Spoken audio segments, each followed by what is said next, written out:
बिहार विधानसभा चुनाव के तीसरे और अंतिम चरण के लिए मतदान हो रहा है।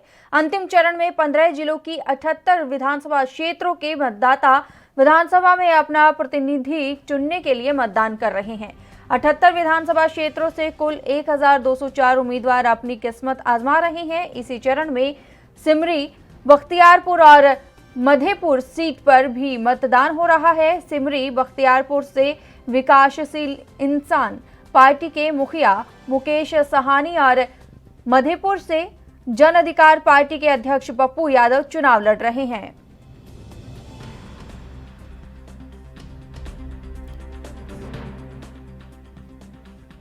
आपको बता दें कि बिहार विधानसभा चुनाव के तीसरे और अंतिम चरण के लिए मतदान हो रहा है।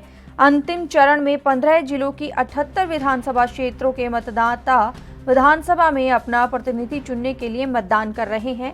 खासा उत्साह देखने को मिल रहा है। लोग लंबी लंबी कतारों में लगे हुए हैं और कोरोना काल के दौर में ये जो चुनाव है वो अपने आप में ही कई मायने लेकर आया है। सोशल डिस्टेंसिंग का ख्याल रखा जा रहा है, मास्क लगाए जा रहे हैं, शील्ड भी, फेस जो शील्ड है उसका भी इस्तेमाल किया जा रहा है। तस्वीरों में भी आप देख सकते हैं किस तरीके से गोल दायरे लगा रखे हैं सोशल डिस्टेंसिंग मेंटेन करने के लिए। एक एक गज की दूरी है जरूरी, पीएम नरेंद्र मोदी ने भी यही कहा था। इसी को मायने रखते हुए कोरोना काल के दौर में भी चुनाव हो रहा है, अपने आप में अलग ही मायने दिखते हैं। आपको बता दें कि बिहार के तीसरे और अंतिम चरण के लिए आज मतदान हो रहा है। अंतिम चरण में 15 जिलों की 78 विधानसभा क्षेत्रों में मतदाता विधानसभा में अपने प्रतिनिधि चुनने के लिए मतदान कर रहे हैं। ज्यादा जानकारी के लिए राजीव रंजन, वरिष्ठ पत्रकार, हमारे साथ फोन लाइन पर जुड़ गए हैं। राजीव रंजन जी, आपका बहुत बहुत स्वागत है एनबी न्यूज में। Thank you Saloni. सर, आपसे जानना चाहेंगे, बिहार में आज अंतिम चरण का, तीसरे चरण का मतदान होने जा रहा है, इसको किस तरीके से देख रहे हैं आप? देखिए, ये बड़ा क्रूशियल फेज है और इसमें ये सारे जो सीट्स हैं ये सीमांचल के हैं और सीमांचल में ये राष्ट्रीय जनता दल का काफी वहाँ प्रभाव है और उसके साथ ही साथ कांग्रेस भी वहाँ काफी इम्पोर्टेंट है। लास्ट इलेक्शंस में हालांकि कांग्रेस, राष्ट्रीय जनता दल और जदयू का परफॉर्मेंस एक तरह से बहुत बढ़िया था, तो इस हिसाब से आप देख सकते हैं तो इन पार्टीज के लिए भी मायने रखता है। हालांकि इस बार का चुनाव डिफरेंट कंटेक्स्ट में हो रहा है। पिछले चुनाव में तो चूंकि ये जदयू, आरजेडी और कांग्रेस सब साथ थे तो थोड़ा कॉन्स्टिट्यूशन से डिफरेंट था, तो इस पर बट वहाँ जो नंबर ऑफ सीट्स हैं, वहाँ के जो इक्वेशंस हैं, उस हिसाब से मुझे लगता है कि राष्ट्रीय जनता दल और जनता दल यू के लिए काफी मायने रखता है। भारतीय जनता पार्टी भी काफी सीट्स पे वहाँ चुनाव लड़ रहे हैं, तो बड़ा इंटरेस्टिंग फेज है। जी, और वहीं अगर बात की जाए अभी भी दूसरे चरण की बात करें तो बहुत सारे ऐसी जगह थी, बहुत सारे ऐसे क्षेत्र थे जहां पर लोगों ने मतदान का बहिष्कार भी किया। जो रणनीतियां थी या जो उनके काम नहीं हो पाए थे, विकास नहीं हो पाया था, उनको देख के मतदान का बहिष्कार किया गया था। ये सलोनी, देखिए, दुर्भाग्यपूर्ण है कि आज भी हमारे यहाँ जो डेमोक्रेसी है, अगर आप 1952 से अभी तक ईयर्स के काउंट करके अगर हम बात करें तो ये दुर्भाग्यपूर्ण है कि चुनाव के वक्त में लोगों को मतदान का बहिष्कार सिर्फ इसलिए करना पड़ता है कि उनको उनका अपने काम इतने सालों में उनकी छोटी छोटी जो चीजें होती है उसको आप नहीं कर पाए।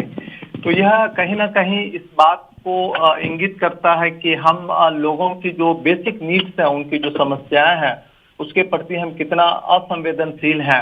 यह दुर्भाग्यपूर्ण स्थिति है। ये अपने हमारे आपके व्यवहार पे, सोच पे ये एक बहुत बड़ा कमेंट्री है जो हम सबको शर्मिंदा करता है। यह बात अलग है सलोनी कि हम शर्मिंदा नहीं होते हैं क्योंकि हम लोग थिक स्किन्ड लोग हैं, बेशर्म लोग हैं, लेकिन ये दुखद स्थिति है सलोनी की आज़ादी के इतने साल बाद और पार्लियामेंट्री डेमोक्रेसी को अडॉप्ट करने के इतने डिकेड्स के बावजूद लोगों को सड़कों के लिए, बिजली के लिए, पानी के लिए मतदान का बहिष्कार करना पड़ता है।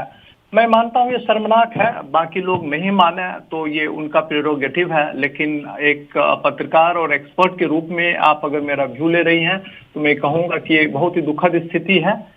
ये इसके बारे में हमें बहुत ही सोचने की जरूरत है। ऐसे में अगर बात की जाए बिहार चुनाव की तो उसमें नीतीश कुमार ने ठीक पहले दूसरे चरण के बाद ये कहा था कि वो जो है पार्टी से अपना बात की थी उन्होंने कि इसकी सीएम ने बोला था जिस तरीके से। देखिए, उन्होंने एक जो बड़ी महत्वपूर्ण सवाल आपने बिल्कुल उठाया है कि थर्ड फेज के दरमियान इन्होंने कैंपेन करते हुए पूर्णिया की एक सभा में धमदाहा, वहाँ एक विधानसभा क्षेत्र है, वहाँ एक रैली को वो संबोधित करते हुए उन्होंने कहा था क्या कि ये हमारा अंतिम इलेक्शन है और all is well that ends well, something like this. तो उन्होंने अपना एक इमोशनल कार्ड खेला। जैसा कि मैंने बताया कि ये जो क्षेत्र है सीमांचल है, ये यहाँ का जो बेसिक जो पॉलिटिकल इक्वेशंस है, वो पॉलिटिकल इक्वेशंस राष्ट्रीय जनता दल को काफी मजबूत करता है इस रीजन में। तो उन्होंने वो कार्ड खेला डेवलपमेंट की। उन्होंने चलो बात तो इस इलेक्शन में दुर्भाग्यपूर्ण रहा कि डेवलपमेंट पे बातें उतनी नहीं हुई। डेवलपमेंट से बातों से मेरा तात्पर्य है कि आपने जो अच्छे काम किए 15 साल में, उसको लोगों तक ठीक तरीके से वो कम्युनिकेट नहीं कर पाए, उसमें बहुत सारी चीज को उन्होंने ऐड कर दिया। शायद उन्होंने ऐसा इसलिए भी किया होगा सलोनी कि आज की तारीख में आपको पता है कि डेवलपमेंट उतना बड़ा पोल प्लैंक नहीं होता है। हालांकि हम लोग मीडिया में इस बात को लिखते हैं कि विकास के मुद्दे पे इनको ये चुनाव जीत गई, ये पार्टी सरकार बना ली, लेकिन हम और आप इस बात से परहेज करते हैं, जो प्रिंट में है वो लिखने से परहेज करते हैं, जो इलेक्ट्रॉनिक में उस पर बातचीत करने से वो परहेज करते हैं कि वो डेवलपमेंट हुआ कहाँ है, उसके मायने क्या है, उसके स्वरूप क्या है, उसके बेनिफिशियरीज क्या है। क्या उससे सलोनी को फायदा हो रहा है या फिर उससे जो ग्रास रूट्स लेवल पे जो पौदान पे सबसे पिछले पौदान पे खड़े हैं उससे लेकर के सलोनी तक के बीच में जितने लोग हैं सबको फायदा हो रहा है। संन्यास लेने की जिस तरीके से उन्होंने बात कही थी कि संन्यास ले लेंगे, उसको लेकर हाँ, वही उन्होंने कहा था ना कि ये हमारा लास्ट इलेक्शन। संन्यास तो नहीं लेंगे, संन्यास वर्ड उन्होंने यूज नहीं किया था। ये सलोनी ये डिप्लोमेटिक स्टेटमेंट है। लास्ट इलेक्शन का क्या मायने रखता है? इतने सारे पिछले चुनाव में इन्होंने कहा था कि मैं डूब करके मर जाऊंगा लेकिन भारतीय जनता पार्टी से हाथ नहीं मिलाऊंगा। तो मुझे बड़ी हंसी आई थी कि पॉलिटिक्स में इतनी इमेच्योर बातें नहीं करनी चाहिए। भारतीय जनता पार्टी से हाथ मिलाना कोई गुनाह थोड़ी है। पॉलिटिक्स में आप कोई ना किसी का दोस्त है ना कोई किसी का दुश्मन है। तो मैं इस बात को बिल्कुल लाइटली लेता हूं। मैं हंस रहा हूं जब आपसे मैं बात कर रहा हूं, तो I am simply laughing at it. ये बिल्कुल इनका कोई लास्ट इलेक्शन नहीं है। इन्होंने इसको कार्ड के रूप में खेला है।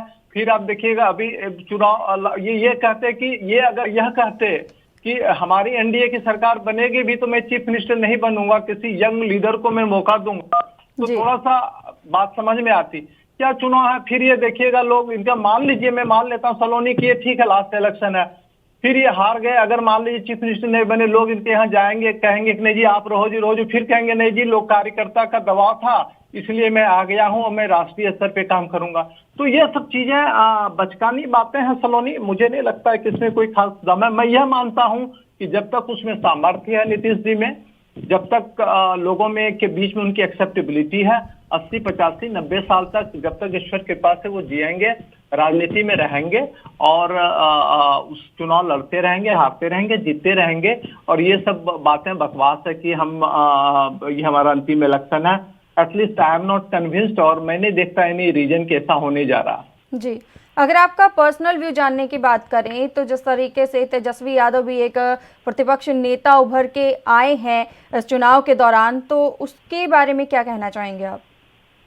देखिए सलोनी, मेरा स्पष्ट मानना है कि डेमोक्रेसी में मल्टीपल ऑल्टरनेटिव्स लोगों के सामने होनी चाहिए।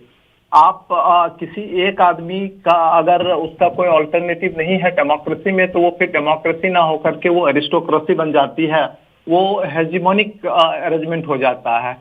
तो उस पॉइंट ऑफ व्यू से तेजस्वी यादव का वहाँ बिहार की पॉलिटिक्स में उभरना जो कि नेचुरल है, वो जो उभरना काफी मायने रखता है।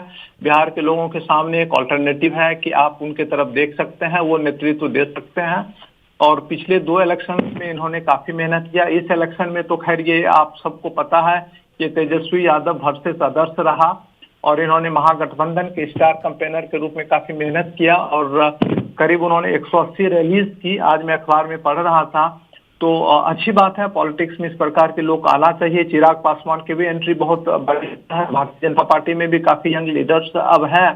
तो एक नया ब्रीड ऑफ पॉलिटिशियंस इमर्ज कर रहा है और तेजस्वी यादव अभी सबसे आगे इसलिए चल रहे हैं कि उनको थोड़ा सा इस बात का बेनिफिट भी मिल गया कि वो बिहार के इंपॉर्टेंट पॉलिटिकल पार्टी से जुड़े हुए हैं और पिछले चुनाव में वो जीत करके डिप्टी चीफ मिनिस्टर बने और लीडर ऑफ द अपोजिशन बने। इनका ठीक उसी प्रकार से पॉलिटिकल एंट्री हुई है जैसे लालू प्रसाद यादव जी का हुआ था। जब वो कर्पूरी ठाकुर की डेथ हुई बिहार में तो लीडर ऑफ द अपोजिशन थे, तो Lalu Prasad Yadav leader of opposition बने और उसके बनने के बाद वो फिर अपोजिशन पार्टीज की वॉइस रिप्रेजेंटेटिव बनकर के उभरे।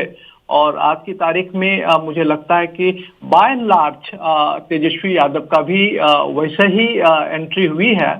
और मुझे लगता है क्या कि ये जिस प्रकार से इन्होंने पूरे चुनाव में विकास वगैरह की बात की है और जॉब्स देने की बात की है, हालांकि विकास जॉब्स की बात भारतीय जनता पार्टी एनडीए ने भी किया है, तो मुझे लगता है कहीं ना कहीं एक ये एग्रीमेंट पॉलिटिकल पार्टीज के बीच में है कि विकास का जो मायने है, जो दायरा है बिहार में, उसको बदलने और आगे बढ़ाने की जरूरत है। तो सलोनी में मानता हूं कि शुभ संकेत है। राजनीति में अच्छे लोगों का आना और इस प्रकार के ऑथोरिटेटिव वॉइसेस का होना जरूरी है जो अपनी बातों को पूरी स्ट्रांगली रख सके। बिल्कुल। राजीव रंजन जी, बहुत बहुत धन्यवाद हमारे साथ जुड़ने के लिए और ये तमाम जानकारी देने के लिए। देश दुनिया की खबरों के लिए ANB न्यूज को सब्सक्राइब करें और बेल आइकन दबाएं।